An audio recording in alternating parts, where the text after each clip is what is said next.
Buenos días a todos. Soy el doctor Néstor Garelo de Argentina, pasado presidente de FLASOC, y a nombre del comité ejecutivo de nuestra federación, quiero dar a todos una cordial bienvenida al webinar que se celebra en el día de hoy con motivo del Día Mundial de la Osteoporosis. Este webinar será coordinado por el doctor David Vázquez Aguad de Colombia, quien es ginecólogo epidemiólogo y vicepresidente de la Academia Nacional de Medicina de Colombia, además de otras tantas funciones y una destacada trayectoria académica que todos le conocemos. Bienvenido, David, un placer de que nos acompañes, un agradecimiento especial para ti y para los dos ponentes que vamos a tener el día de la fecha. Dejo en tus manos la coordinación del webinar y un agradecimiento especial nuevamente a nombre del Comité Ejecutivo de FLASO. Muchas gracias. Muy buenos días a todos.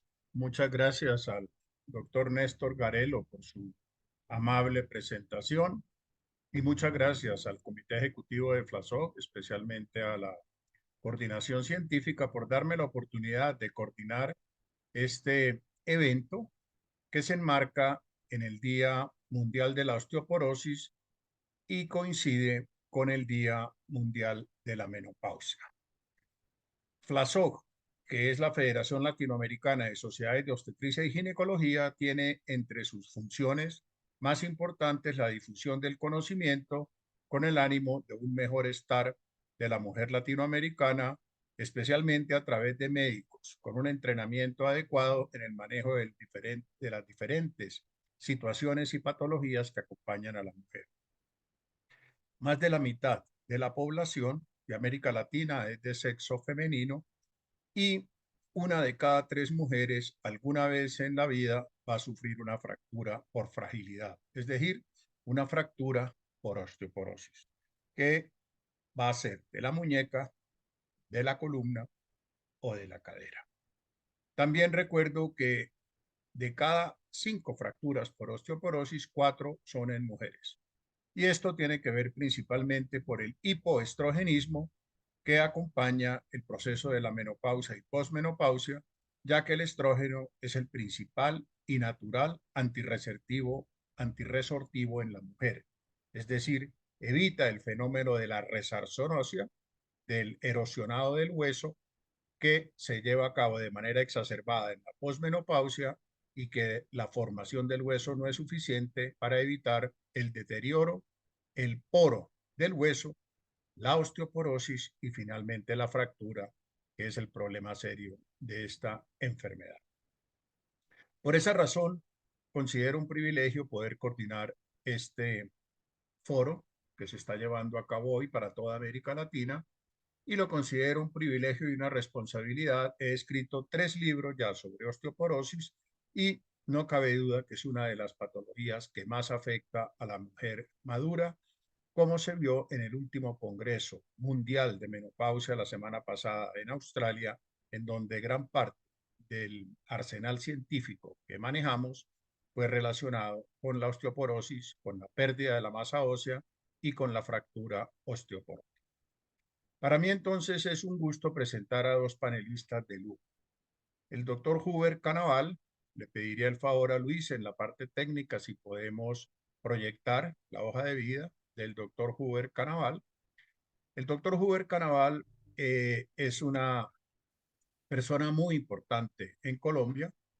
Es médico ginecobstetra egresado de la Universidad del Valle.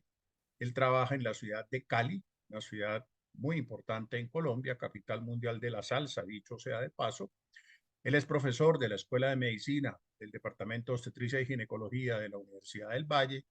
Y lo más importante actualmente de Huber es que es el presidente de la Federación Latinoamericana de Sociedades de Climaterio y Menopausia, FLACIM.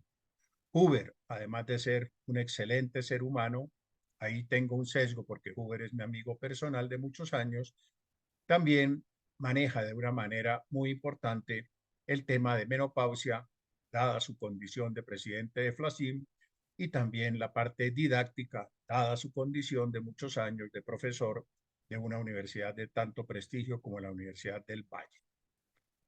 Dicho sea de paso, el próximo Congreso Latinoamericano de Menopausia tendrá lugar en Cartagena en junio del 2025 y no puedo dejar pasar la oportunidad como coordinador del comité científico de este evento para invitarlos a todos a que se agenden junio 2025, Cartagena de Indias. Esperamos a todos en nuestro Congreso Latinoamericano de Menopausia. De tal forma que presento al doctor Huber Orlando Canaval Erazo. Él nos va a hablar sobre aspectos fisiopatológicos de la enfermedad de la osteoporosis, haciendo énfasis especial en el calcio y en la vitamina D.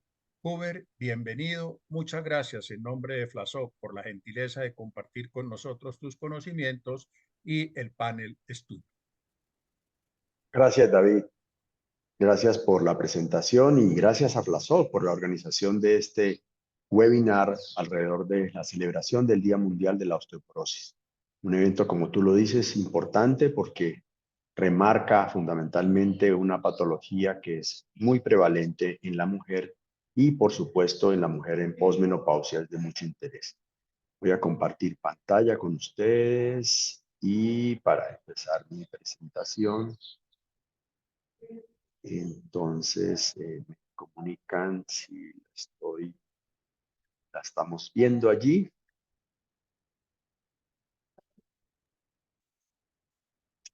Sí, ¿Me doctor, sí se confirman? ve. Perfecto, muy bien. Me corresponde hablar de la fisiopatología de la osteoporosis, el papel del calcio y la vitamina D. Y por supuesto, este tema es trascendental para todos nosotros, como decimos, porque, pues, osteoporosis, definición, bueno, hay muchas, pero básicamente es el trastorno esquelético que se caracteriza por una alteración en esa fortaleza del hueso y la predisposición a aumentar el riesgo de fracturas, que es realmente el condicionante más severo de esta patología. La fortaleza del hueso se refleja en la integración de su densidad y de su calidad ósea, y la osteoporosis y las fracturas por fragilidad afectan a las mujeres en la posmenopausia. Por eso Flasoc está haciendo este webinar. Y nosotros los ginecólogos nos profundizamos en esta temática. Y la verdad es que la morbimortalidad que se asocia a una fractura pues va a comprometer la salud de la mujer, aumenta los costos económicos en cirugía, hospitalización, la estancia hospitalaria es mucho mayor, la atención domiciliaria porque este paciente requiere unas atenciones en recuperación y rehabilitación, la discapacidad y también puede estar involucrada la muerte. En sí, la osteoporosis está relacionada también con un proceso normal de envejecimiento y hoy sabemos que la expectativa de vida en América Latina y el Caribe está alrededor de los 79 años y la incidencia de fractura de cadera, por ejemplo, oscila entre algunos países de 40 por 100.000 habitantes en mayores de 50 años, pero en otros, en América Latina, hasta 362. La prevalencia es más alta en mujeres que en hombres, de 3 a 1, y la mortalidad por fractura de cadera va a ser más impactante en el primer año después de la fractura, pero durante la hospitalización los porcentajes quisiéramos que fueran cero, pero todavía siguen siendo de consideración. Es una enfermedad multifactorial donde hay muchos factores que van a participar y que van a afectar la remodelación ósea. En realidad, la osteoporosis es el resultado que encontramos por la alteración de ese remodelado óseo, un desequilibrio entre la formación y la resorción ósea, que al final lleva a una pérdida de la masa ósea y se alteran las microestructuras del hueso y eso altera la calidad ósea. En la remodelación ósea se va llevando en múltiples unidades microscópicas en todo esqueleto y en cada una de ellas el hueso se destruye y es sustituido por un hueso nuevo. Hay una participación celular importantísima en el hueso como un tejido vivo, activo permanentemente a través de osteoclastos, osteoblastos y células accesorias que en general desarrollarán un proceso para llamarse la unidad de remodelación que ustedes ven aquí en esta microscopía electrónica y que les estaré explicando a lo largo de esta plática. Uno ve el osteoclasto con sus proyecciones, remodelando el hueso, como abriendo un poco más el espacio, y aquí lo vemos en la microscopía también, generando ese proceso, y esta gráfica que muchos han podido y han disfrutado a lo largo de muchas presentaciones, pues nos muestra este proceso en donde el osteoclasto avanza a deteriorar y alterar el defecto, lo va remodelando poco a poco para que luego el osteoblasto genere su acción. Esta resorción se desarrolla en unas 3 semanas y la formación se va a demorar unos 3 a 4 meses. Miren que es un proceso de entrada, hay un desequilibrio, pero así tiene que ser, porque si estuviéramos de otra manera, podríamos crear un hueso de mala calidad. Las unidades de remodelación se van a renovar al cabo de un año, un 3 a 4% del hueso cortical, pero un 25 a 30% del hueso trabecular. Y en un momento determinado hay activas entre 1.5 hasta 2 millones de unidades de remodelación en diferentes lugares y en diferentes momentos funcionales del hueso. Esta remodelación ósea constituye un proceso muy importante de la activación del hueso, donde el hueso envejecido se sustituye o el hueso que se ha lesionado por un hueso nuevo, un tejido nuevo, y eso es lo que llamamos la homeostasis mineral ósea. Al finalizar la resorción de la superficie ósea, algunos fagocitos mononucleares van a limpiar la cavidad y van a permitir que se produzca esta línea de cementación donde se coloca el nuevo hueso, y eso pues es una acción muy importante que se está generando permanentemente en el hueso. Hay una fase de acoplamiento en donde la inversión de la actuación de los osteoblastos genera una adecuación en el tiempo y en el espacio, entre la acción del osteoclasto y el osteoblasto, que van a permitir que este fenómeno se suceda. Igual que ocurre cuando hay un hueco en el pavimento en una carretera. Hay unos obreros que abren y amplían el hueco y lo perforan y lo dejan mucho más estable, y luego vendrán otros que colocarán cemento encima. Las señales que son responsables no se conocen bien, pero hay muchos factores de crecimiento dentro de la matriz ósea y que son liberados cuando ésta está destruida. Y el más conocido de todos es el factor transformante beta, que podría ser, digamos, parte de esos elementos de la propia matriz y que van a participar. En sí, los osteoblastos son formadores de hueso. Ellos proliferan, se van a diferenciar y se depositan como hueso nuevo, organizándose en forma de láminas, y ese hueso que recién se ubica allí en forma de láminas, al principio no está mineralizado para luego volverse un hueso osteoide, pero alrededor de una semana que se forma la matriz ósea, se precipita en ella la hidroxiapatita y ocurre la mineralización. Las láminas se van a ir mineralizando poco a poco desde lo más profundo hasta la superficie, de la misma manera que fueron ubicadas. La mineralización se alcanza alrededor del 60% de su máxima potencia en pocas semanas, y lo va a continuar desarrollando de manera muy lenta al cabo de 2 o 3 años para terminarse la mineralización secundaria.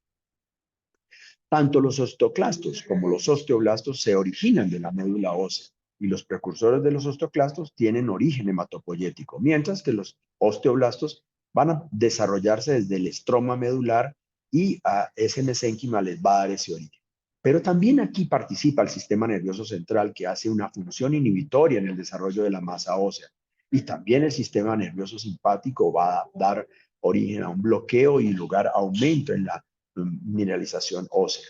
Hay entonces una serie de factores que estimulan al sistema nervioso central para que desarrolle esta función inhibitoria, pero hasta ahora no están bien definidos, lo cual quiere decir que tenemos que entender que este es un proceso bastante complejo en donde todo el cuerpo participa. Uno de estos factores bien conocidos es la leptina, hormona que se secreta en el adipocito y facilita la acción inhibidora del sistema nervioso central. Pero de manera paradójica, la leptina tiene un efecto opuesto cuando actúa en la periferia. Hay otros factores implicados en la regulación de esta remodelación que son conocidos como factores humorales, hormonas calciotropas como la paratormona, el calcitriol, la calcitonina, pero hay unas hormonas inespecíficas donde participan tanto estrógenos como andrógenos, la hormona estimulante de tiroides, glucocorticoides, hormona de crecimiento y la leptina también, por supuesto. Hay citocinas y unos factores de crecimiento específicos que todos van a participar en esta regulación de la remodelación. La paratormona estimula a los osteoclastos y parece que no lo haga de forma directa, sino estimulando realmente a los osteoblastos. El osteoclasto, una vez es estimulado, pone en marcha este ciclo de renovación ósea y resorción, y por lo cual decimos que la paratormona aumenta el recambio óseo de manera importante, mientras que el calcitriol tiene un comportamiento similar a la paratormona, estimulando la resorción ósea, pero en vivo. Es un mecanismo opuesto. Entonces se inhibe la secreción de paratormona y va a facilitar la mineralización. Calcitonina inhibe la acción de osteoclastos, pero la trascendencia de su acción todavía se desconoce tanto en condiciones fisiológicas como cuando ocurre la enfermedad. Esta gráfica es muy importante y es muy importante porque los que manejamos pacientes en menopausia entendemos aquí el proceso de la osteoporosis en la posmenopausia. Y uno es que primero, pues hay un pico de masa ósea en los primeros años de la vida que se va incrementando notoriamente hasta alrededor de los 30 años y luego viene un proceso de consolidación, pero después va a haber la pérdida ósea normal que ocurre con la edad tanto en hombres como en mujeres. Pero ¿qué ocurre? Que una vez se desarrolla la menopausia y hay la deprivación de estrógenos, la pérdida de la masa ósea en la mujer es mucho más acelerada y se sabe pues que esta deprivación da lugar a un incremento de osteoclastos y de osteoblastos con un aumento del recambio óseo y la forma de actuar es directa a través de receptores en las células óseas para estradiol, pero también indirecta a través de estímulo de factores locales como interleuquina 1, interleuquina 6, el factor de necrosis tumoral alfa y prostaglandina. Y aparece el RANG, un receptor para la activación del factor kappa, beta, y es un receptor de la familia de los receptores del factor de necrosis tumoral que está en los osteoclastos, al que se le va a unir su RAN ligando, que está presente en la membrana del osteoblasto y del estroma medular, y esa unión aumenta la proliferación y la actividad de los osteoclastos y disminuye su muerte celular programada. También la osteoproteína es un receptor osteoblástico de la familia de los receptores del factor de necrosis tumoral que carece de dominio transmembrana, por eso se secreta al exterior. Y el RAN ligando, que es el RAN ligando, va a impedir su puesta en contacto y se comporta como un receptor señuelo o receptor TRAM. El osteoblasto produce tanto el activador de los osteoclastos como el que los va a neutralizar y es el formador final. Y los mismos factores que estimulan al osteoclasto estimulan al osteoblasto. El sistema, entonces, RAN ligando osteoprotegerina, se considera la vía final común de numerosos factores resortivos y aumenta la relación del RAN ligando y la osteoprotegerina, la palatormona, la vitamina D3, las hormonas tiroideas, interleuquina 1, 6, 11, el factor de necrosis tumoral y la prostaglandina E2. Pero los estrógenos van a generar un efecto contrario y esto también tenemos que entenderlo. Dentro de las alteraciones de la remodelación ósea, hay unos funcionamientos de la unidad de remodelación que pueden aumentar la fragilidad ósea, como modificaciones en el balance óseo o en el recambio óseo. Y estas alteraciones del balance óseo en condiciones normales, la masa ósea se mantiene estable hasta los 35, 40 años, para luego ocurrir un balance negativo y con una pérdida del 3% por unidad de remodelación. Y también hay una pérdida de la capacidad de replicación celular por el envejecimiento normal, que nos va a ocurrir a todos, por supuesto, en relación con un acortamiento telomérico, que este fenómeno en los osteoblastos no se puede asegurar y no se puede determinar. También puede influenciar en ello la reducción del factor similar de crecimiento similar a la insulina que tiene lugar con el proceso del envejecimiento y la edad. Y la osteoprotegerina que se produce en la médula ósea disminuye con la edad, lo cual facilita la actividad del osteoclasto y eso es determinante en la reducción de la masa ósea que se va produciendo con el envejecimiento y a la larga pues favorece la osteoporosis. El recambio óseo puede producirse a expensas de un incremento en el número de unidades de remodelaciones o de un incremento en la actividad como tal del mismo recambio. Y la perforación de una trabécula o que desaparezca la misma conlleva una disminución de la densidad del entramado de la trabecular y los puntos de contacto se reducen, lo que se conoce como desconexión trabecular. En el hueso cortical se incrementa el número de unidades de remodelación y el balance se hace negativo y lo cual aumenta la porosidad de este hueso cortical.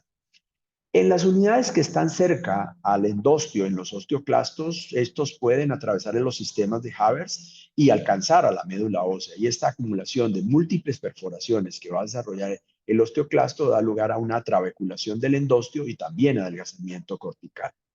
Pero si hay un incremento en el número de espacios que están ausentes de hueso, por este proceso de renovación van a aparecer muchos puntos concentradores de tensión, aumenta la fragilidad ósea también como un mecanismo de modificación del recambio óseo y se sabe que el hueso que comienza un nuevo ciclo de renovación antes de ser completada su mineralización, pues este hueso está mucho menos mineralizado de lo que debería estarlo, es un hueso menos resistente y también va a deteriorar la microarquitectura ósea. La mineralización es el proceso en donde el hueso dispone de más tiempo para desarrollar. En el tiempo ocurre una primera mineralización en las primeras semanas, pero luego va a haber una segunda mineralización que puede demorarse años.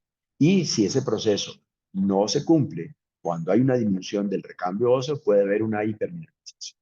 También el microdaño, microfisuras, son eliminadas a través del proceso de renovación ósea y eso hace que estas situaciones de recambio de menor se vayan acumulando y aumenta el riesgo de fractura. El colágeno también participa y la concentración de los puentes y la resistencia al colágeno va a ser influenciada por este recambio óseo. Cuando hay una disminución del recambio, se conduce a una hidroxilación y también hay un debilitamiento del hueso.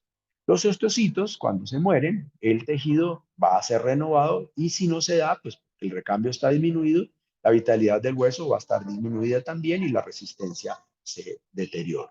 Y también hay un proceso que genera el recambio óseo, que hay un proceso relacionado con la cristalinidad, donde hay una disminución del recambio, se producen dos fenómenos que van a debilitar el hueso. Aumenta el tamaño de los cristales y el rango de tamaño de los cristales se va a estrechar de manera importante. Pero nos interesa la deficiencia de estrógenos. También lo había hablado el profesor David Vázquez en su introducción. El mecanismo central de la osteoporosis posmenopáusica está en la deficiencia de estrógenos. Este mecanismo se origina pues a través de favorecer la pérdida ósea y no lo conocemos en detalle, pero se sabe que las células del hueso tienen receptores a estradiol y esa disminución de estradiol origina un desequilibrio en el remodelado óseo y lo cual va a predominar la resorción. Pero también hay cambios en citoquinas y factores de crecimiento en ese microambiente óseo y hay una reducción de estrógenos que responde en esa fase transitoria de pérdida ósea que se acelera en la posmenopausia temprana. Y en un periodo de 8 o a 10 años se podría perder entre un 20 a 30% de la masa trabecular y hasta un 5 a 10% de la masa muscular. En este orden de ideas, pues tenemos que entender que los estrógenos pueden modular el balance cálcico, favoreciendo su absorción intestinal, limitando su eliminación renal. Hay una influencia muy activa de los estrógenos en el metabolismo de la vitamina D y también de la capacidad de esta para disminuir la reserva de paratormona. También se ha considerado un modelo unitario de osteoporosis involutiva, donde la reducción de estrógenos pues va a desempeñar un papel principal en este proceso de pérdida ósea a lo largo del tiempo. Hablemos un poco del papel del calcio y la vitamina D, en donde pues ya sabemos y la recomendación del Instituto de Medicina de los Estados Unidos, el Board de Nutrición, pues recomendó una ingesta de 1.200 miligramos de calcio para los hombres mayores de 70 años o las mujeres por encima de los 51 años. En realidad, los metaanálisis que evalúan cuál es el impacto del calcio y la vitamina D en prevención de fractura de cadera y fracturas no vertebrales, pues han, digamos, mostrado un conocimiento nuevo. Entre un metaanálisis entre 1960 y 2005, que incluyó 5 estudios sobre fracturas de caderas con 9.294 pacientes y 7 estudios para fracturas no vertebrales con 9.820 pacientes, con una dosis entre 700 y 800 unidades internacionales de vitamina D, mostró una reducción del riesgo de fractura de la fractura de cadera en un 26% con un RR de 0,74 y en las fracturas no vertebrales con un RR de 0,77. Las dosis de vitamina D también en este metaanálisis por debajo de los 400 unidades internacionales mostraron ninguna protección frente a las fracturas con un buen nivel de evidencia. Otros estudios también han mostrado un RR para fracturas de cadera no tan significativos y probablemente intervengan a muchos factores aquí, pero en 6 estudios autorizados en el que se administra calcio más vitamina D en 45.509 pacientes en el estudio de Bonnie, mostraron reducción de fractura de cadera en un 18%. Sin embargo, los estudios pueden variar mucho y la comparación a veces no podemos ajustarla, pero lo que sí se sabe es que hay una reducción del riesgo de fracturas en pacientes con el consumo de calcio y vitamina D versus aquellas que solo recibían vitamina D. Y esta combinación es importante que la tengamos en cuenta. Esta publicación de Lancet del 2007 de Tanki y colaboradores en un metaanálisis de 29 estudios controlados autorizados con 63.000 pacientes, analizando una reducción del riesgo relativo de todas las fracturas y un incremento en la densidad mineral ósea, pues realmente incluyeron 17 estudios y lo que se obtuvo fue que las fracturas por fragilidad se reducían de manera importante, y la asociación de calcio más vitamina D en pacientes con osteoporosis por encima de los 50 años mostraba un efecto importante administrando 1.200 miligramos de calcio y 800 unidades internacionales de vitamina D. Los suplementos de vitamina D disminuyen el riesgo de caídas y lo hacen de diferentes formas. Y una de ellas es que de manera indirecta influyen en reducir el riesgo de fracturas porque también tiene una acción neuromuscular importante de la vitamina D que hace que el paciente tenga menor probabilidad de caídas. Y en los metaanálisis también, incluidos este de Bishop y Ferrari, publicado en JAMA en el 2004, observó que la asociación de vitamina D versus solo calcio o placebo corregía el riesgo de caídas en un 22%. En cuanto mayor es la dosis de calcio que se administra en una sola dosis, menor es su absorción, y esto es la publicación de Gene y colaboradores en voluntarios sanos utilizando calcio radioactivo. 300 miligramos de calcio absorbía un 36%, pero si subía 1.000 miligramos su absorción bajaba un 23.5%.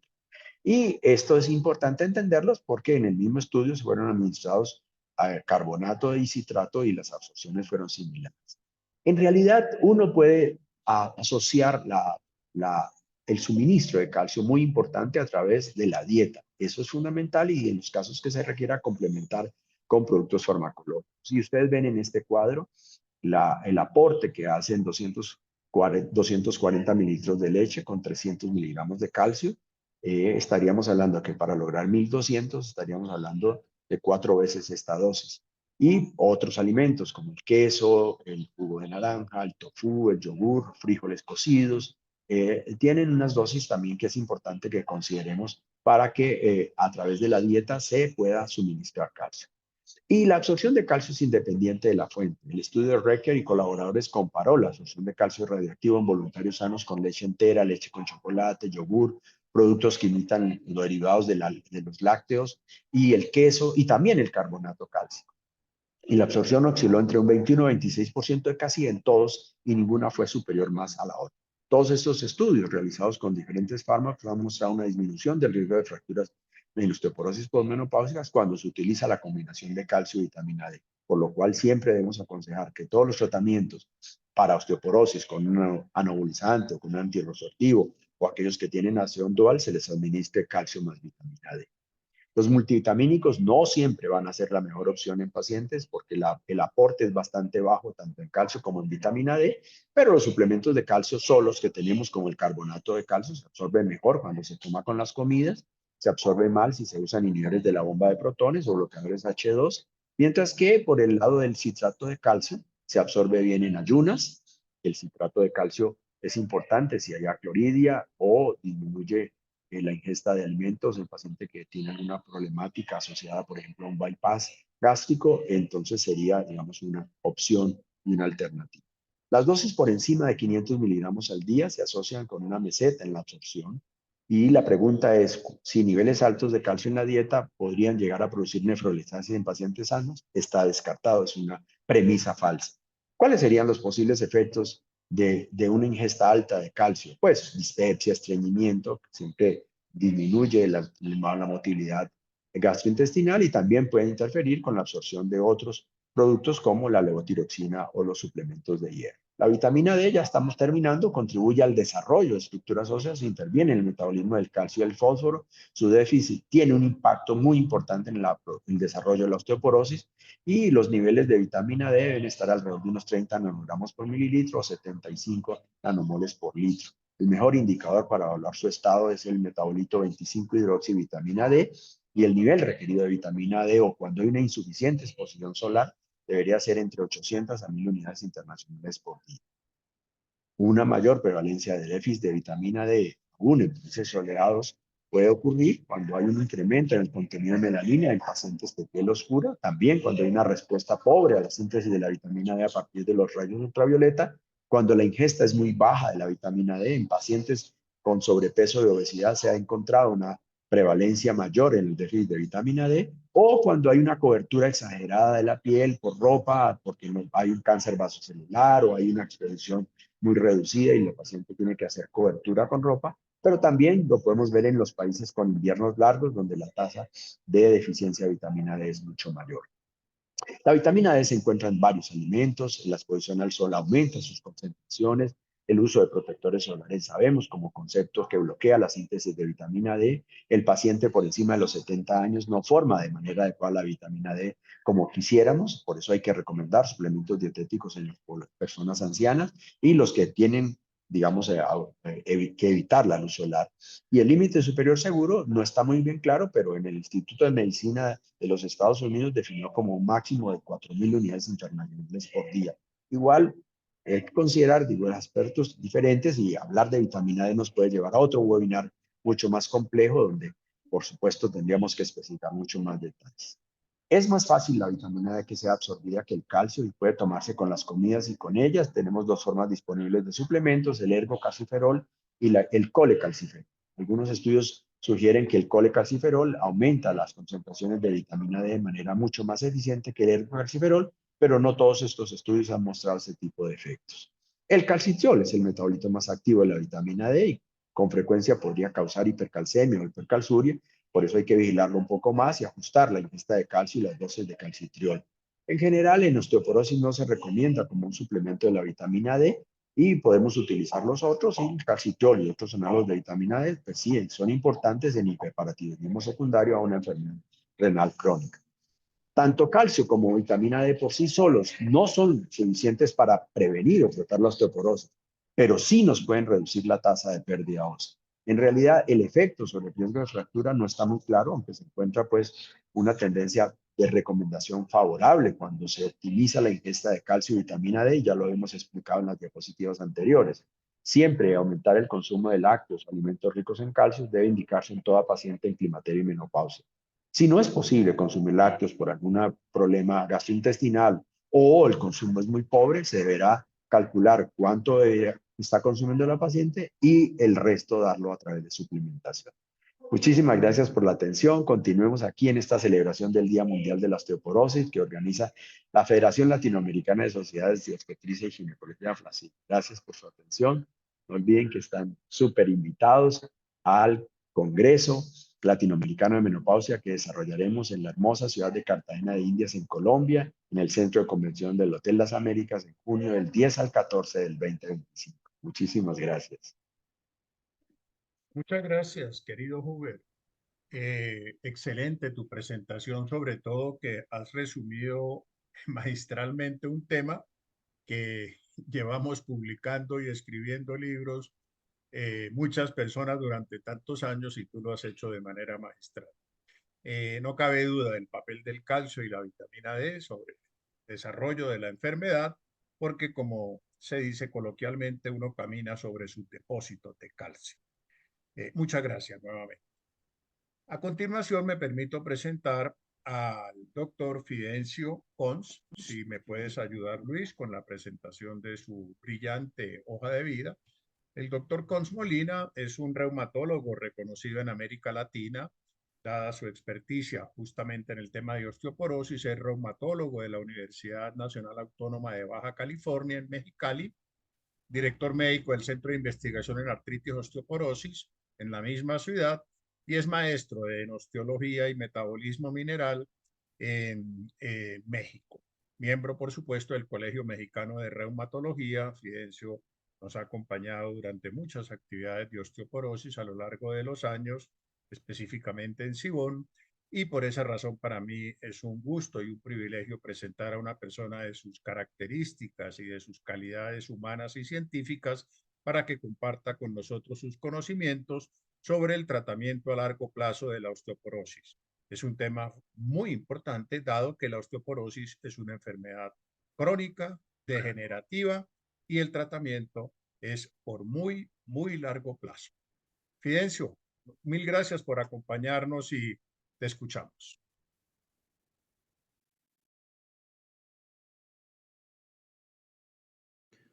Agradezco la invitación a participar en este webinar organizado por FLASOG para celebrar el Día Mundial de la Osteoporosis. A continuación, vamos a platicar sobre las opciones de tratamiento secuencial en osteoporosis. La terapia secuencial no es un concepto nuevo. Ya hace más de 25 años, teníamos propuestas de terapia secuencial, pero sin fundamentos de medicina basada en evidencias. Como pueden apreciar, son muchas las posibles combinaciones de secuencias de fármacos en el tratamiento de la osteoporosis. Y como estoy seguro que más de uno de ustedes está tratando de calcular el número de combinaciones, les muestro que son 36 posibles combinaciones de terapia secuencial para tratar osteoporosis.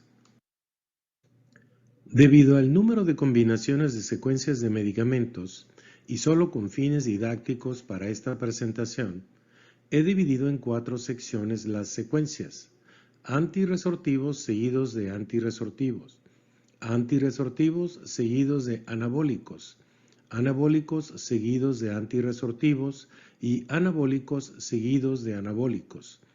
Iniciaremos con los antirresortivos seguidos de anabólicos, que es el escenario clínico más común.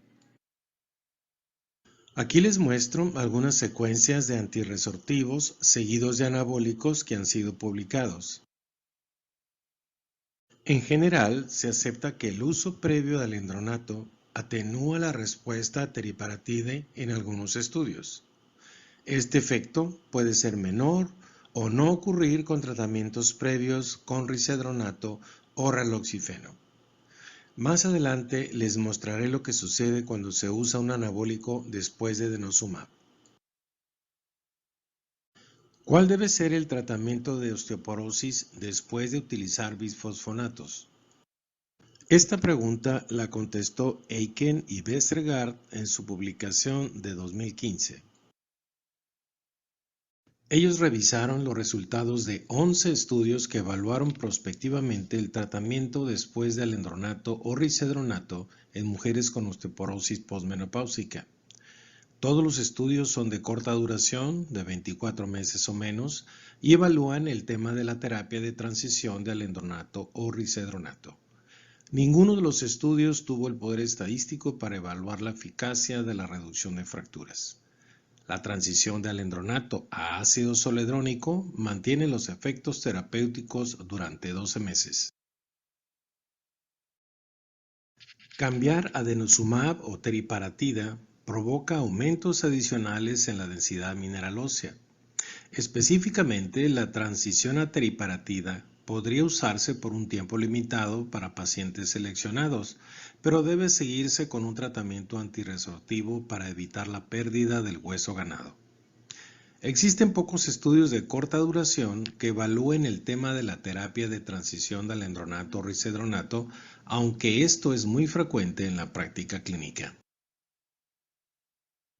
Otra secuencia de bifosfonatos a un agente anabólico se produce cuando se continúa con romosozumab después de emplear alendronato, logrando así una gran ganancia adicional de densidad mineral ósea, siendo mucho mayor la ganancia de masa ósea con romosozumab que con teriparatide. Veamos ahora por qué se debe emplear tratamiento secuencial después de utilizar denosumab. Los efectos de denosumab son reversibles cuando se suspende sin una terapia secuencial, y el riesgo global de fractura regresa al de los pacientes no tratados, con un mayor riesgo de fracturas vertebrales múltiples de predominio en aquellos con fracturas vertebrales previas. Este es un reporte de fracturas después de descontinuar denosumab en 797 pacientes. Aprecien cómo el mayor número de fracturas ocurre entre los meses 9 al 14 después de suspender denosumab. A la derecha de la imagen se aprecia cómo las fracturas vertebrales son más frecuentes entre los niveles T11 a L3. Es claro el efecto de reducción de fracturas durante el tratamiento con denosumab y cómo se vuelven a presentar una vez que se suspende el tratamiento con denosumab. Cuando se analizaron las curvas de Kaplan-Meier de supervivencia libre de fracturas vertebrales, se encontró que las pacientes que suspendieron denosumab y nunca habían empleado bifosfonatos previamente tuvieron una tasa del 0.50 a los 30 meses.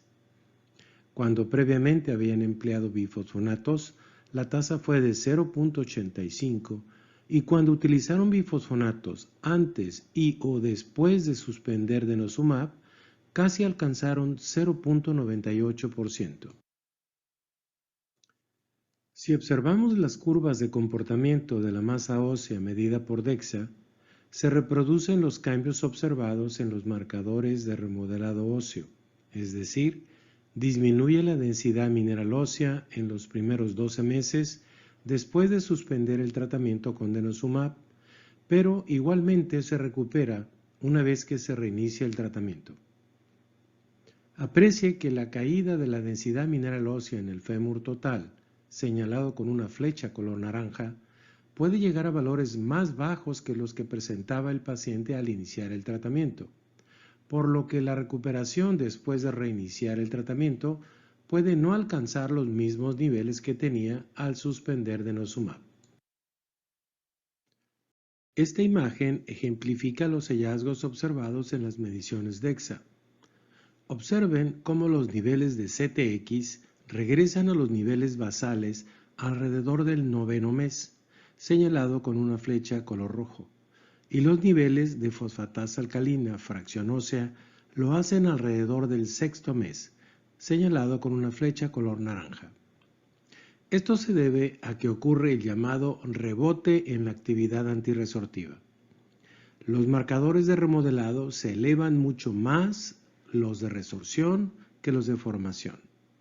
Aprecie cómo una vez que se reinicia el tratamiento con denosumab un año después, se repite de nuevo la inhibición del remodelado, disminuyendo tanto los CTX como la fosfatasa alcalina. Entonces las opciones son utilizar un anabólico o un antirresortivo. Empecemos por los estudios con la secuencia de anabólico óseo. Teriparatide aumenta la densidad mineral ósea en columna después de denosumab, pero no previene la pérdida que ocurre en la cadera, de acuerdo a los resultados del estudio DATA.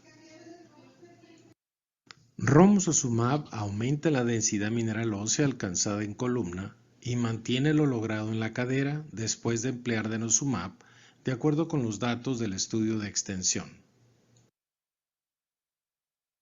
Este es el estudio DATA. Aprecien el aumento de la masa ósea con teriparatide en columna y cómo no logra prevenir por completo la pérdida de hueso que ocurre en la cadera después de descontinuar denosumab. Este es el estudio de extensión donde después de denosumab se continuó con romosozumab. Observen el aumento de densidad mineral ósea en columna y el mantenimiento de la masa ósea en cadera. Veamos ahora los datos que tenemos sobre el uso de un antirresortivo después de denosumab. Los reportes publicados son principalmente de secuencias con bifosfonatos. Se recomienda que se inicie 6 meses después de la última dosis de denosumab. La secuencia con alendronato semanal puede mantener la densidad mineral ósea o aumentarla, y espere una ligera pérdida de densidad mineral ósea principalmente con solendronato. Se obtienen mejores resultados empleando alendronato y soledronato que con risedronato. El estudio DAPS fue un estudio publicado en 2011 y fue diseñado a 24 meses para comparar la adherencia de denosumab contra alendronato por un periodo de 12 meses en mujeres posmenopáusicas con masa ósea baja. Originalmente se reportó que la adherencia, preferencia y satisfacción favorecían a denosumab sobre alendronato y que el uso de alendronato pudo mantener las ganancias de la densidad mineral ósea alcanzadas con un año de tratamiento con denosumab. Las pacientes fueron aleatorizadas a recibir denosumab o alendronato durante un año y después cambiaron para recibir el otro tratamiento durante el segundo año. Recientemente, los mismos autores reanalizaron los datos en un estudio post-hoc donde se realizó un subanálisis solo de aquellos pacientes aleatorizados a recibir denosumab seguido de alendronato para investigar el efecto de la transición a alendronato. Este es el estudio post-hoc de Kendler de 2020, donde demuestra que alendronato después de denosumab puede mantener o aumentar la densidad mineral ósea en 8 de cada 10 pacientes, tanto en la cadera como en la columna. Las pacientes fueron divididas en 3 grupos. Las que perdieron más de 3% de masa ósea fueron consideradas perdedoras. Los que aumentaron más de 3% fueron consideradas ganadoras, y aquellos que lograron estar entre menos 3% y más 3% se consideraron estables. En la gráfica se muestra cómo solo 13 de las 82 pacientes presentaron pérdidas en columna lumbar mayores a 3%, equivalente esto al 15.8%. Y solo 7 de 92 pacientes presentaron pérdidas en fémur total mayores a 3%, equivalente esto al 7.6%. Pero no solo eso, el 20% en columna y el 10% en fémur total tuvieron ganancias mayores al 3% durante el segundo año con alendronato.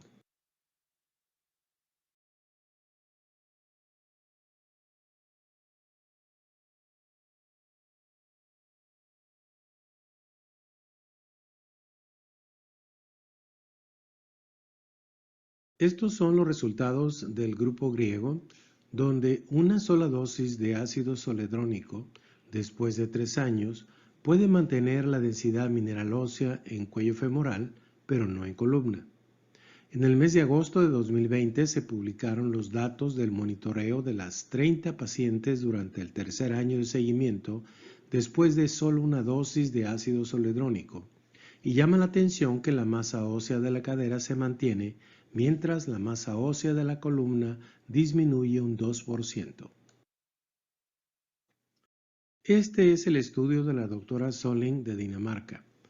Los autores asignaron en forma aleatoria y paralela ácido zoledrónico de etiqueta abierta a pacientes que suspendieron el tratamiento con denosumab, que recibieron por al menos 2 años. Las pacientes fueron aleatorizadas a recibir una infusión de ácido zoledrónico de 5 miligramos IV a los 6 meses después de la última dosis de denosumab, otro brazo a recibir una dosis de 5 miligramos a los 9 meses y el tercer grupo, llamado observacional, que no recibió ácido zoledrónico en 12 meses. Para aumentar el poder del estudio, al grupo original de 60 pacientes, los autores incluyeron pacientes de Génova en Suiza, siguiendo el mismo diseño, alcanzando la cifra de 140 pacientes. Como pueden apreciar, las pérdidas porcentuales que ocurrieron en el fémur total fueron alrededor del 3% con cualquiera de los esquemas de administración, en azul a los 6 meses, en rojo a los 9 meses y en verde el grupo observacional. En la columna lumbar las pérdidas fueron aún mayores, alrededor del 4% en cualquiera de los 3 esquemas.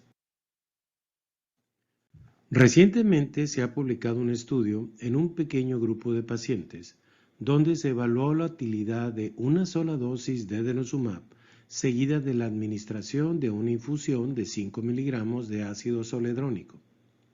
Fueron 31 mujeres y un hombre y recibieron la infusión de ácido zoledrónico a los 6 meses. La ganancia de masa ósea medida por DEXA reportó aumentos de densidad mineral de 7.6% en columna, 3.5% en fémur total y 4.6% en cuello femoral. Comparativamente, el porcentaje de cambio que se alcanza después de 2,5 años de aplicaciones de denosumab, seguidas de una infusión de ácido zoledrónico, es de 5.6% para la columna, 2.3% para tanto fémur total como cuello femoral. Los autores concluyen que una sola dosis de denosumab, seguida de ácido zoledrónico, produce una ganancia marcada de densidad mineral ósea en columna y en cadera en un corto tiempo. Sugieren utilizar este esquema corto de tratamiento en mujeres posmenopáusicas jóvenes con remodelado óseo alto para lograr grandes ganancias de densidad mineral ósea en un corto tiempo y utilizar los tratamientos a largo plazo cuando aumente su riesgo de fractura. Esta publicación del Dr. Reed de Nueva Zelanda en un pequeño grupo de pacientes nos muestra el efecto de no tratar, administrar ácido zoledrónico o tratar a pacientes con risedronato después de que han suspendido el tratamiento con denosumab. Aprecien cómo se producen pérdidas de 13.5% en columna y 6% en fémur total un año después de que se suspende denosumab y no se recibe tratamiento antirresortivo. Cuando se administra ácido zoledrónico post-denosumab, la pérdida en columna es de 5% y en fémur total de 2%. Y también nos muestra que utilizar risedronato post-denosumab es menos eficiente que el ácido zoledrónico, ya que se pierde un 10.5% en columna y 4% en fémur total. Los datos actuales sugieren que los periodos de tratamiento más prolongados con denosumab están asociados con un rebote más pronunciado en metabolismo óseo y la posterior pérdida ósea después de suspender denosumab. Discutiremos ahora por qué los anabólicos óseos deberían ser el tratamiento inicial para pacientes con osteoporosis. Es ampliamente reconocido que el riesgo de fractura está determinado por muchos factores, incluido el riesgo de caídas, una densidad mineral ósea baja y otras propiedades esqueléticas como el deterioro de la microarquitectura, un elemento clave en la definición actual de osteoporosis. Los tratamientos osteoformadores como la teriparatida, abaloparatida y romosozumab pueden restaurar la microarquitectura, al menos parcialmente, pero el efecto se pierde rápidamente después de la suspensión del tratamiento si no se programa un tratamiento secuencial con un antirresortivo. Pero la microarquitectura ósea degradada no es restaurada por los antirresortivos. Solo los osteoanabólicos activan la formación ósea y mejoran la microarquitectura deteriorada. No debemos olvidar que el aumento de la densidad mineral ósea se maximiza cuando los pacientes reciben primero anabólicos seguidos de una terapia antirresortiva potente. Es intuitivo que mejorar el trastorno estructural de la osteoporosis primero con un fármaco osteoanabólico y luego mantener esa mejor estructura sería mejor que simplemente preservar una mala estructura de los pacientes con osteoporosis empleando fármacos antirresortivos. Se ha demostrado que esa intuición es correcta. Los osteoanabólicos producen aumentos mayores y más rápidos de densidad mineral ósea. El aumento en la densidad ósea es mayor si se administra el osteoanabólico primero que si se le administra después. Y los osteoanabólicos son superiores a los medicamentos antirresortivos para reducir el riesgo de fracturas. Además, no hay datos de fracturas con fármacos antirresortivos después de iniciar con osteoanabólicos. Si el costo no fuera un problema, deberíamos considerar iniciar el tratamiento con un agente osteoanabólico en todos nuestros pacientes con osteoporosis. Les muestro este estudio del Dr. Kenneth Sack en pacientes con osteoporosis inducida por glucocorticoides, donde compara los cambios en las mediciones DEXA de columna para evaluar la densidad ósea y las mediciones del Trabecular Bone Score o TBS que evalúa la microarquitectura del hueso trabecular en columna. Los pacientes fueron tratados con teriparatida o con alendronato. Aprecien cómo tanto la teriparatida como el alendronato aumentan la densidad ósea por DEXA, pero solo la teriparatida es capaz de mejorar la microarquitectura ósea cuando se le evalúa por TBS. Esta es una amplificación de la imagen anterior, donde es claro cómo un osteoanabólico mejora la microarquitectura ósea cuando lo evaluamos por TBS, mientras que un antirresortivo como el endronato solo mantiene el valor de la microarquitectura evaluada por TBS.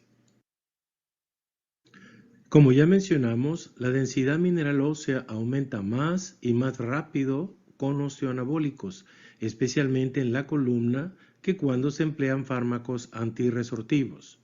Aprecien en el gráfico de la izquierda incrementos de densidad ósea por DEXA en columna y cómo los tres osteoanabólicos romosozumab, abaloparatida y teriparatida son superiores a denosumab y alendronato, dos fármacos antirresortivos.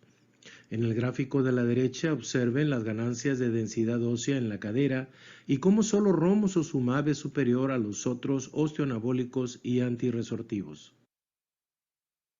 Estos son algunos estudios publicados de secuencias de anabólicos seguidos de antirresortivos. Debemos considerar que la administración de los anabólicos es por tiempo limitado y al suspenderse pierden rápidamente su efecto sobre la densidad mineral ósea. Los bifosfonatos después de anabólicos amplifican la ganancia en densidad mineral ósea. Denosumab después de romosozumab y teriparatide puede mejorar la densidad mineral ósea tanto en columna como en cadera. Aquí mostramos en la imagen de la izquierda los resultados del estudio de Adami sobre el efecto de continuar el tratamiento de teriparatida con una secuencia de raloxifeno, un antirresortivo débil, que puede hacer que después de 2 años se pierda la tercera parte de la ganancia de densidad mineral ósea alcanzada en columna lumbar con teriparatida. Por el contrario, en la imagen de la derecha se aprecian los resultados del estudio del Dr. Dennis Black, donde se muestra que continuar con alendronato oral después de utilizar 1 año de teriparatida aumenta al doble la ganancia de densidad ósea en el segundo año y triplica lo alcanzado con 2 años de tratamiento oral continuo. Estos son gráficos del estudio DATA del Dr. Leder del Hospital General de Massachusetts, donde se muestra que denosumab aumenta la densidad mineral ósea en mujeres tratadas previamente con teriparatida, tanto en columna lumbar como en cadera. Aprecien la ganancia de densidad ósea con teriparatida en la línea color rojo y la ganancia adicional que produce la secuencia con denosumab en la línea color verde, tanto en columna como en cadera. Esta es una propuesta de Casado y Neiro de 2021 con un algoritmo para decidir la secuencia después de 2 años de teriparatide basada en riesgo de fracturas, considerando riesgo bajo para emplear bifosfonatos orales, riesgo medio sugiere continuar con bifosfonatos intravenosos o denosumab y riesgo muy alto donde de nuevo sugiere continuar con denosumab o ácido zoledrónico. Estos son ejemplos de estudios clínicos controlados con gran número de pacientes de terapia anabólica seguida de antirresortivos que además proporcionaron evidencias de reducción de riesgo de fracturas. El estudio ACTIV de abaloparatide y los estudios FRAME y ARCH de romosozumab.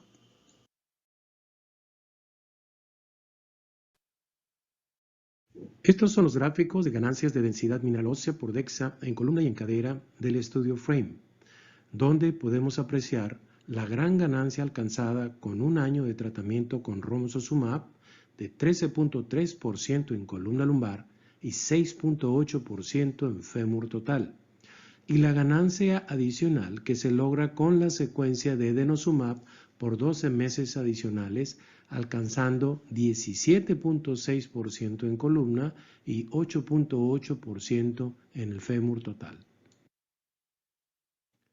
Estos son los gráficos de ganancia de densidad mineral ósea del estudio ARCH, donde se aprecia que la secuencia romosozumab seguida de alendronato, logra mantener las ganancias alcanzadas con romosozumab durante los siguientes 2 años, tanto en columna como en fémur total. No debemos olvidar que la densidad mineral ósea de cadera durante o después del tratamiento de osteoporosis se ha convertido en un excelente sustituto del riesgo futuro de fractura, por lo que lograr una mayor densidad mineral ósea en el fémur total es un objetivo para pacientes con osteoporosis de alto riesgo. ¿Y qué sucede si utilizamos una secuencia de 2 anabólicos? Hasta el momento solo tenemos publicaciones japonesas de la secuencia teriparatide romosozumab, ya que Japón fue el primer país en el que se aprobó el uso de romosozumab. Por ejemplo, Akimitsu describe que la duración del tratamiento previo con teriparatide por menos o más de 12 meses no influye en el efecto del tratamiento con romosozumab. Esta es la primera presentación de los datos de Akimitsu en pacientes con muy alto riesgo de fractura en hombres y mujeres en Japón con datos de vida real, revisando expedientes en forma retrospectiva. Fueron 128 mujeres y 12 hombres que iniciaron romosozumab después del tratamiento con teriparatida y presentaban, al iniciar romosozumab, un T-score entre -2 y -3.6. Aprecien cómo un año de romosozumab después de teriparatida puede aumentar un 11% adicional en columna y 4% en fémur total. También Tominaga en 2022 reporta que el uso de teriparatide previo a romosozumab logra la misma densidad mineral ósea en el fémur total que los pacientes naive tratados con romosozumab, pero no así en columna, donde se alcanza un 3% menos. Por último, teriparatide previo a romosozumab logra incrementos de densidad mineral ósea en columna y cadera 30% menos que lo alcanzado por pacientes naive a tratamiento. ¿Y qué sucede cuando se administra un segundo ciclo de agente anabólico? Aquí las posibles combinaciones o secuencias son más numerosas y, como pueden ver, las secuencias pueden incluir anabólico seguido de antirresortivo seguido de anabólico o 2 anabólicos seguidos de un antirresortivo. Alternativamente, un anabólico seguido de 2 antirresortivos y, por último, tratamiento combinado seguido de antirresortivo y de nuevo tratamiento combinado. Estos son algunos de los estudios publicados con secuencias de segundo ciclo de tratamiento después de iniciar con un anabólico. Sabemos ahora que denosumab después de la secuencia de teriparatida romosozumab aumenta aún más la densidad ósea. Que un segundo ciclo de romosozumab después de la secuencia romosozumab-denosumab aumenta la densidad ósea en columna y mantiene lo alcanzado en cadera. Que un doble ciclo de denosumab después de romosozumab incrementa notablemente la densidad mineral ósea.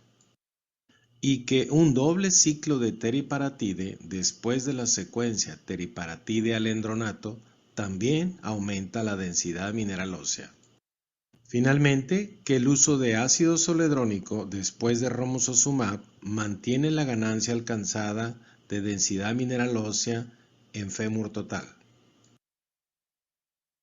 Este es el diagrama general de los estudios fase 2 que se realizaron con romosozumab para evaluar las ganancias en la densidad mineral ósea de un segundo ciclo de romosozumab después de recibir placebo o denosumab. Aprecien la pérdida de masa ósea al suspender romosozumab y su recuperación al reiniciar el segundo ciclo. Y cómo después de emplear denosumab, un segundo ciclo de romosozumab aumenta la densidad mineral ósea en columna y solo mantiene lo ganado en la cadera. Este gráfico muestra los datos de la extensión del estudio FRAME, donde un año de romosozumab es seguido de 2 años de denosumab y donde además se demuestra que se mantiene la reducción del riesgo de fracturas. Aunque en esta presentación por limitación de tiempo no tuvimos oportunidad de hablar de tratamientos combinados, sí quiero mostrarles un ejemplo de un tratamiento secuencial que inicia con la combinación de alendronato teriparatide por 15 meses, seguida de alendronato por un año y un segundo ciclo combinado de teriparatide más alendronato por 15 meses, donde se aprecia un notable incremento en la densidad mineral ósea de la columna lumbar. Este es un reporte de 3 casos de la doctora Belén Sancheta, donde después de tratar a las pacientes por 18 meses con teriparatide, llevaron un tratamiento secuencial variable entre 12 y 36 meses con alendronato y debido a que permanecían en alto riesgo de fracturas, se les indicó un segundo ciclo de teriparatide de 18 a 24 meses, mostrando mejoría en la densidad ósea de la columna. En este último estudio del Dr. McClone, se observa cómo una sola infusión de 5 miligramos de ácido zoledrónico después de romosozumab es capaz de mantener las ganancias de masa ósea en cadera durante 2 años. Estas serían las notas para llevar a casa. La osteoporosis requiere manejo a largo plazo, si no es que de por vida. La terapia inicial y las terapias subsecuentes deben estar basadas en el riesgo de fractura actual del paciente. Los tratamientos osteoanabólicos son las opciones más efectivas. Los bifosfonatos deben limitarse a no más de 5 años consecutivos. Denosumab es más efectivo que los bifosfonatos y es la mejor opción para mejorar a largo plazo la densidad mineral ósea. Tras la interrupción de todos los tratamientos no bifosfonatos, se requiere un intervalo de tratamiento con bifosfonatos para mantener el beneficio. Si los pacientes alcanzan un riesgo de fractura ligero, la terapia intermitente con bifosfonatos sería una estrategia adecuada para el mantenimiento a largo plazo. Quiero hacerles una invitación a integrarse a un chat de WhatsApp para todos aquellos interesados en la densitometría ósea. En este chat se discuten casos, se comparte información, se consultan casos difíciles de interpretar y se solicita ayuda de los expertos. Solo necesitan enviarme por correo electrónico su nombre completo, especialidad, si la tienen, correo electrónico y número de móvil, incluyendo el código del país, y con gusto los daremos de alta. Agradezco el tiempo dedicado para esta presentación. Si desea usted hacer comentarios sobre esta presentación o escribirme, puede hacerlo al correo electrónico fidenciocons@gmail.com. Con gusto le contestaré a vuelta de correo.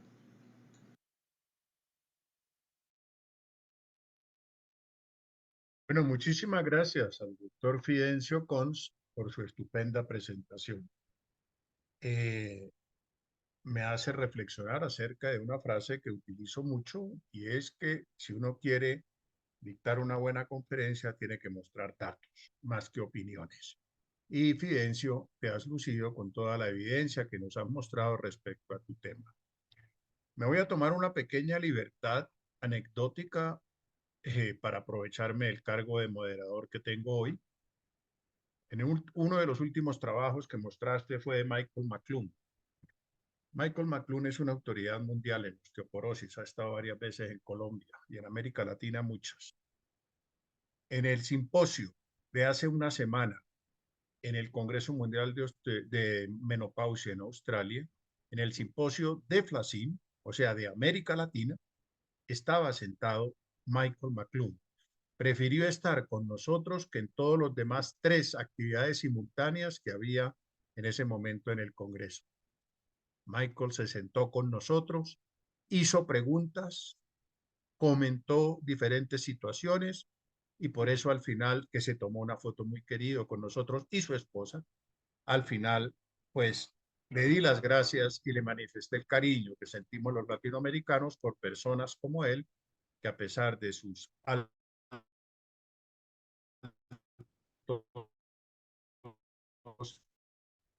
tan jovial y tan colaborador. Bueno, vamos entonces a tener espacio para unas preguntas.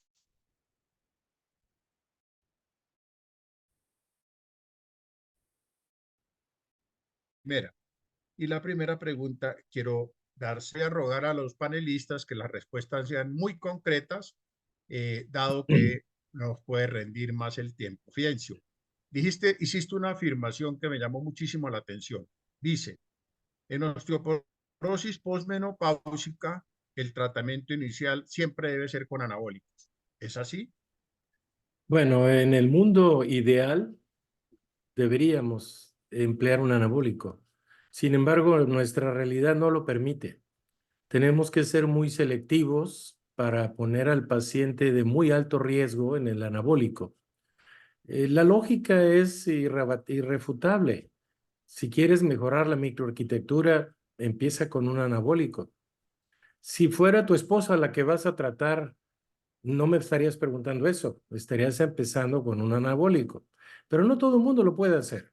Entonces tenemos que ser más selectivos y conocer muy bien los fármacos, los antirresortivos, que son los que están más al alcance nuestro para tratar pacientes, y clasificarlos en los de baja potencia, mediana potencia y alta potencia.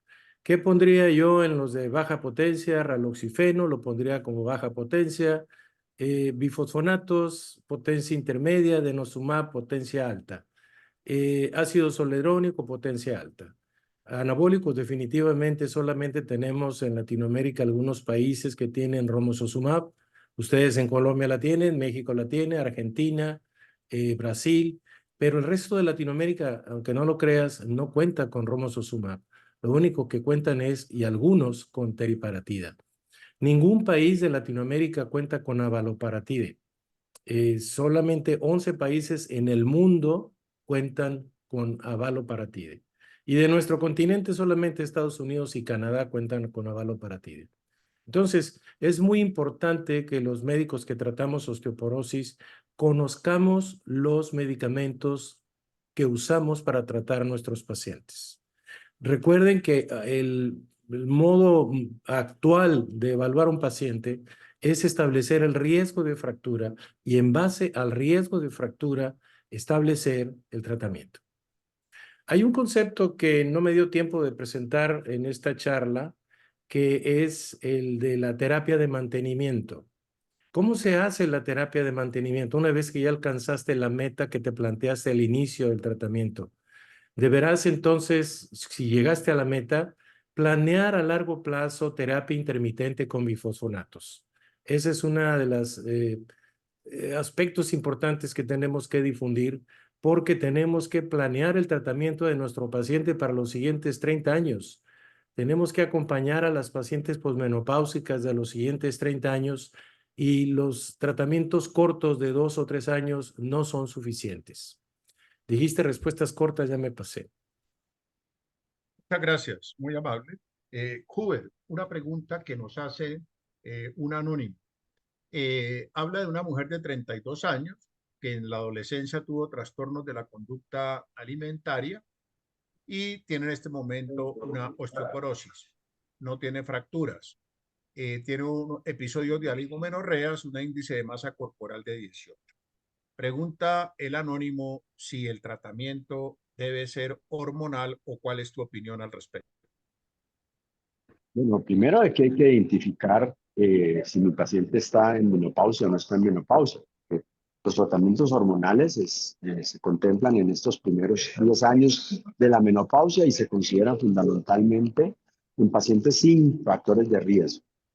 Pero la evaluación de una paciente como la que nos está planteando el amigo está relacionado con un proceso y una problemática específica relacionada con su dieta inadecuada durante la adolescencia, que probablemente haya hecho que su densidad mineral ósea sea mala. Y eso es una paciente con factores de riesgo que habría que estudiarla y identificar. Y si tiene osteoporosis, pues digamos que los tratamientos que el doctor Fidencio nos ha planteado serían subopcional. Sin embargo, la terapia hormonal estaría indicado en aquellas que están en la transición a la menopausia o que están en su menopausia en sus primeros 10 años, si cumple los criterios de riesgo, o sea, que no tiene inhabilidades para usarlo.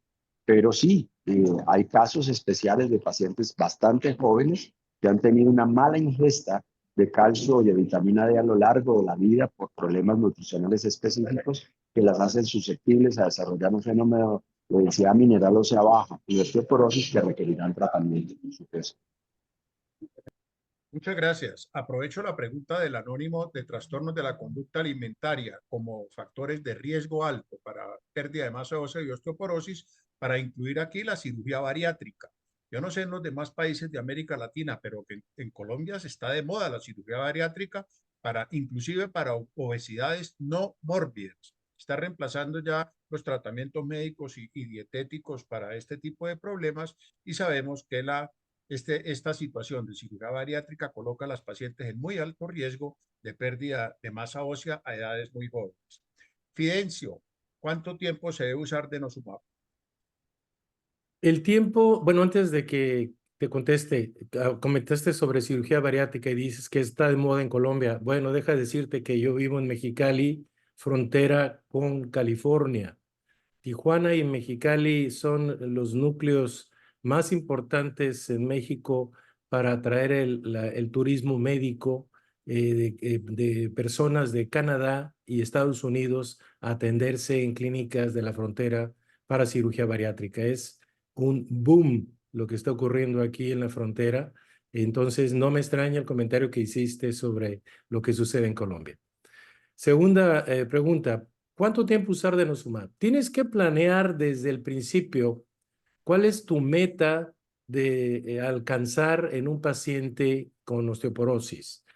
Se ha considerado que la meta es alcanzar el nivel de osteopenia al menos menos 1.5 en la cadera para poder considerar que al menos tienes un nivel aceptable de reducción de riesgo. Honestamente, yo trato de subir más, casi llegarlos al nivel normal cuando estoy tratando pacientes, porque sé que en el largo plazo habrá periodos en los que vamos a tener pérdidas, sobre todo si hacemos la transición. Mostré datos de la doctora Selig, donde usando ácido zoledrónico después de denosumab, se mostraba que hay una pérdida entre 3 y el 4% de lo ganado. Y una de las recomendaciones que hace la doctora Celia, que es cuando traten pacientes con denosumab y los van a transicionar a ácido zoledrónico, pongan en su presupuesto ese 3 o 4% adicional que saben que van a perder cuando hagan la transición a ácido zoledrónico. ¿Cuánto tiempo vas a requerir? 2, 3, 4, 5, hasta 10 años. Los estudios del Freedom muestran que seguridad y eficacia probada a 10 años están probadas. No hay dificultad en tratar a un paciente por 10 años con denosumab. Si tú me preguntas, ¿qué sigue después del 10.º año? No tengo respuesta porque no hay estudios que hayan probado qué sucede después de 10 años. Pero la fisiología y la cinética del medicamento no muestran por qué tendrá que ser diferente entre el año 11 y el año 10. De tal forma que no sé cuántos pacientes tengas tú con más de 10 años de denosumab. El que más tiene 9 años. Y cuando me hacen la pregunta de qué sigue después del 10, les digo, el año que entra te digo, porque todavía no tengo el primero que llegue a 10, ¿no? Gracias, gracias. Yo quisiera Uber, hacer un comentario allí. sí, No, adelante. importante lo que acaba de decir el doctor Fidencio y sobre todo que los tratamientos deben ser intermitentes pensando en que debemos tratar a la paciente durante su menopausia, que estaríamos hablando de 30, 40 o hasta 50 años, porque hoy la expectativa de vida pues está creciendo cada vez más. Así que año tras año debemos contemplar las opciones de manejo y pensar que los tratamientos nuestros deben ser largos porque lo que hacemos es controlar la enfermedad, pero no la desaparecemos.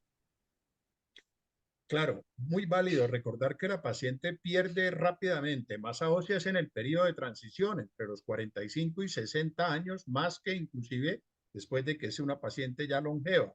Es ahí donde debe el médico pellizcarse, como decimos coloquialmente en Colombia, para estar pendiente de que la paciente no se le esté desmoronando su hueso ante los ojos del médico. Una pregunta, Fidencio, que hace un brillante ginecólogo colombiano de la ciudad de Cúcuta, el doctor Jesús Hernando Solano, que dice que frente a la paciente con osteosarcopenia, ¿cuál sería tu opinión? Bueno, siempre hay que recordar que el hueso y el músculo tienen un matrimonio inevitable. Lo que sucede en el músculo se traduce en el hueso y lo que sucede en el hueso se traduce en el músculo. El concepto de osteosarcopenia obviamente se ha popularizado y es muy común que encontremos a pacientes con alta fragilidad esquelética asociada con sarcopenia. El tratamiento se ha intentado con nuevas moléculas tratando de mejorar el músculo. Sin embargo, todavía están en fase de prueba. No hay nada aprobado en este momento a nivel internacional para tratar sarcopenia. El abordaje de la sarcopenia es a base de terapia física, ejercicio, dieta rica en proteínas, movilidad, pero es muy próximo estará por ya presentarse moléculas que están en investigación para tratar de mejorar la masa muscular en pacientes con sarcopenia. Hay un par de estudios del beneficio de usar denosumab en sarcopenia. El estudio original del Freedom curiosamente mostró que los pacientes que tenían denosumab, comparado contra los que tenían placebo, se caían menos.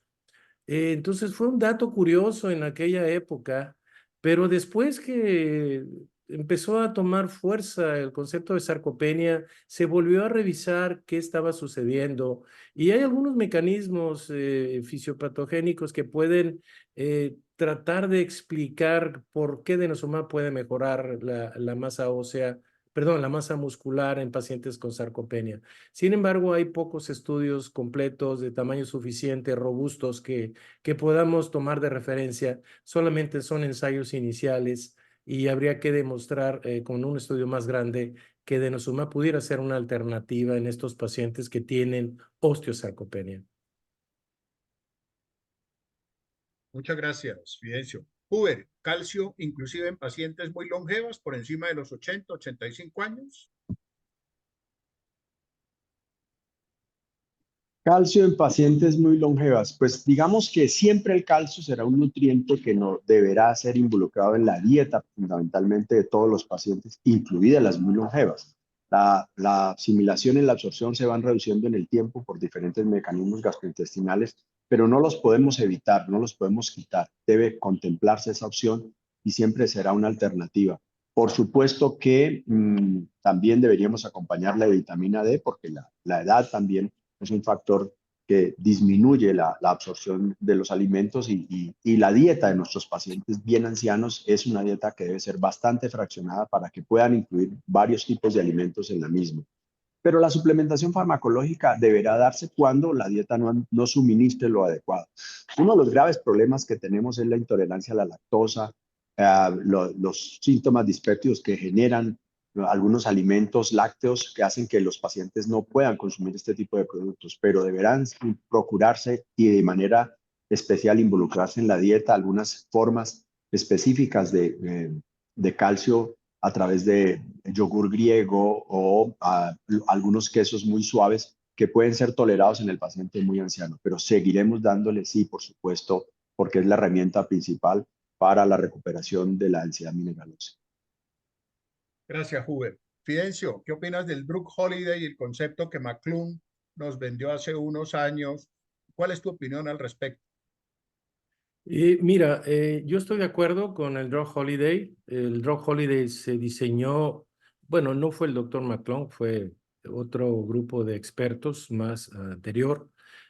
Fue diseñado para reducir el riesgo de desarrollar problemas relacionados con fractura femoral atípica o el desarrollo de problemas de osteonecrosis mandibular.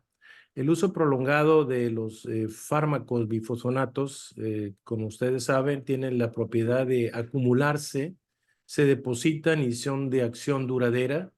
Para que tengan una idea, ivandronato y raloxifeno pueden persistir hasta durante un año después de que se toma la última dosis.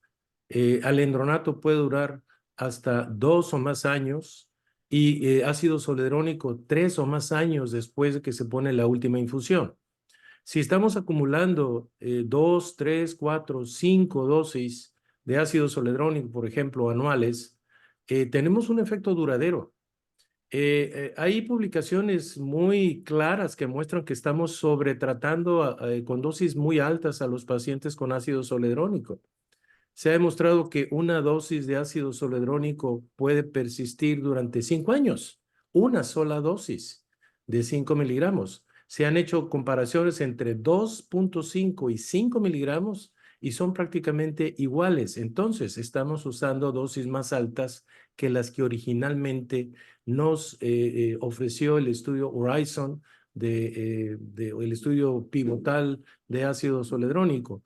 Entonces, estamos sobretratando los pacientes. En México hay una discusión porque es muy viejo el producto que se llama Someta, que es el viejo ácido zoledrónico que se usó durante muchos años para tratar pacientes con metástasis y cáncer óseo. Y esa es la presentación que tiene el sistema de salud de gobierno. La presentación que Novartis lanzó para tratar osteoporosis posmenopáusica con el estudio Horizon era 5 miligramos y estudios comparativos entre 4 y 5 miligramos en mujeres posmenopáusicas muestran que no hay diferencia, que no hay necesidad de aplicarla cada 6 meses o cada 8 meses. De hecho, se puede aplicar la mitad de la dosis, hasta 2.5 miligramos anuales en pacientes con osteoporosis discreta o con osteopenia y no necesitan más dosis. Entonces, es muy interesante el concepto de drug holiday porque dejas descansar a ese hueso que ya está saturado de bifosfonatos y que sigue actuando una vez que lo suspendes. El doctor McClung ha sido un promotor del concepto de la terapia intermitente con bifosfonatos y ha demostrado que 2 años de alendronato son suficientes para mantener el efecto antirresortivo durante 3 años más. Es decir, ciclos de 5 años, 2 de tratamiento, 3 de descanso, de holiday treatment, 2 de alendronato, 3 de descanso y ya tenemos 10 años de seguimiento en el mantenimiento a largo plazo. Entonces es importante ese concepto y hay que tratar de difundirlo. Se llama terapia de mantenimiento con bifosfonatos. No sobretratemos a nuestros pacientes. Tampoco las abandonemos. Usted ya tomó sus 5 años, que le vaya a usted muy bien. Oiga, ¿y qué voy a hacer después? Pues nada, siga tomando calcio. Eso no funciona. Tenemos que seguir viendo a nuestros pacientes, haciendo énfasis en la prevención de caídas, en la salud ósea, mantenimiento de dieta rica en calcio, haciendo ejercicio, etcétera. Pero el concepto es válido, el drug holiday existe y lo debemos usar correctamente. Muchas gracias. Énfasis en individualizar y personalizar los pacientes. Individualizar es qué le damos a cada paciente, como el zapatico de la Cenicienta. Hay un tratamiento para cada paciente. Y personalizar quiere decir, cada vez que una paciente llega a consulta, es otra paciente distinta a la que vimos hace 3 o 6 meses o un año. Aquí hay que volver a la filosofía de Heráclito de que nadie se baña 2 veces en el mismo río. La paciente va cambiando, es otra paciente con otros factores de riesgo y los que me conocen bien saben que la palabra que más me gusta de medicina se llama riesgo. El tiempo es implacable. Tenemos la última pregunta para el doctor Huber Canaval. Vitamina K combinada con la vitamina D, ¿siempre? Bueno, eso es una pregunta bien interesante y realmente la pregunta es ¿cuál sería el papel de la vitamina K en el problema de los problemas óseos? Pues se sabe, digamos, que la vitamina K tiene una acción específica sobre algunas proteínas óseas, osteocalcina, gamma carboxiglutámico y la proteína S, pero es fundamental en pacientes que tengan déficit de vitamina K. Y esa es una problemática porque no medimos vitamina K, simplemente miramos sobre una historia clínica. Pero sí hay un papel importante de la vitamina K que se ha demostrado en algunos estudios sobre el funcionamiento osteoblástico, sobre la síntesis de colágeno, como inhibir la resorción ósea. Pero la pregunta, porque también la evidencia a veces genera controversias alrededor del tema, es si todos nuestros pacientes deberían de recibir, además de la suplementación de vitamina K, de la vitamina D, perdón, y el calcio, darles vitamina K.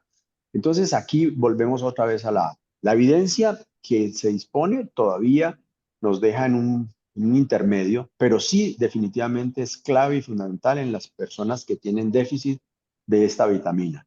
Y allí pues no olvidarnos que siempre la dieta será una opción a manejar, como las ciruelas pasas, las verduras de hoja verde, que pueden tener unas buenas concentraciones, algunas aromáticas sobre el tomillo, el perejil y el orégano, se han visto que pueden dar un aporte importante de vitamina K, K1 y K2, porque en ambas se ha demostrado reducción del riesgo de fractura osteoporótica. Pero yo diría que todavía tenemos que esperar un poco más alrededor del tema y solamente en las que tenemos evidencia del déficit de la vitamina K o una dieta muy irregular, podríamos complementarla como una opción directa. Igual, en medicina nunca se ha dicho la última palabra y debemos esperar más allá de decir a todas se les debe adicionar como lo hacemos hoy en día con vitamina D y calcio. Muchas gracias. Recuerdo que el Consenso Colombiano de Expertos en Vitamina D, que publicaba hace poco tiempo, que tuve yo la oportunidad de liderar, recomendó que la evidencia no es tan contundente en el momento para que siempre que se administre vitamina D esté acompañada de vitamina K. Hago la pregunta, hago énfasis y lo menciono porque comercialmente algunos laboratorios que producen vitamina D promueven por medio de sus conferencistas que siempre debe administrarse la vitamina D con vitamina K. En lo personal, concuerdo con el doctor Huber Canaval y de por sí yo soy poco amigo en medicina de usar la palabra siempre y de usar la palabra nunca.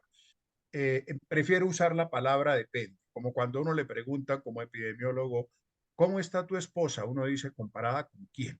De tal forma que eso siempre y esos nunca como que no entran dentro de las discusiones académicas como esta que hemos tenido el gusto de tener hoy. Para mí ha sido un placer. Hoy un sábado soleado en la ciudad de Bogotá, ya te doy la palabra, Fidencio, coordinar este foro sobre osteoporosis para conmemorar el Día Mundial de la Osteoporosis, que prefiero llamarlo el Día Mundial de la Lucha contra la Osteoporosis. Tenemos un gran compromiso con nuestras pacientes.